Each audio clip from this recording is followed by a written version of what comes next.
All of you. काल आपण तुम्हाला बॅड टच आणि गुड टच याबद्दल इन्फॉर्मेशन दिली आहे, तर त्याचाच सेकंड पार्ट मी आज पुढे सांगणार आहे की बॅड टच झाल्यानंतर मुलांनी काय करायचं आहे. म्हणजेच वाईट स्पर्श म्हणजे वाईट हेतूने केलेला स्पर्श.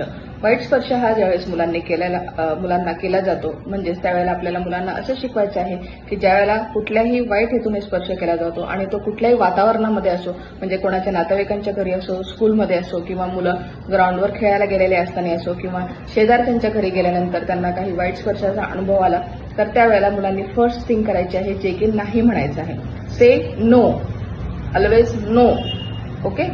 सेकंड थिंग इज, अशा वेळेला जर मुलांना असं वाटलं की आपल्याला वाईट स्पर्श केलेला आहे, तर नो तर म्हणायचंच आहे. आणि सेकंड थिंग, त्या मुलांनी तिथून पळत जाऊन दुसऱ्या ठिकाणी जायचं आहे, म्हणजे त्या ठिकाणाहून तुम्हाला पळून जायचं आहे. गो.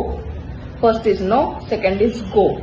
आणि तिसरी महत्वाची गोष्ट, जर ज्या ठिकाणी ही गोष्ट घडते त्या ठिकाणी आपले आजी आजोबा, आई वडील किंवा आपले आवडते शिक्षक, म्हणजे आपल्या जवळची जी व्यक्ती आहे त्यांना जाऊन हे सगळं आपल्याला सविस्तर सांगायचं आहे की ह्या व्यक्तीने मला असाच स्पर्श केलेला आहे आणि मला तो अनकम्फर्टेबल आहे आणि मी त्यापासून असुरक्षित आहे. म्हणजे ज्यावेळेस आपण 3 ते 4 वर्षाच्या मुलांना किंवा मुलींना ही गोष्ट शिकवतो, तर त्यांना त्याबद्दल जागरूकता निर्माण होईल आणि त्यांना बॅड टच आणि गुड टचची महत्वाची इन्फॉर्मेशन समजून येईल. धन्यवाद.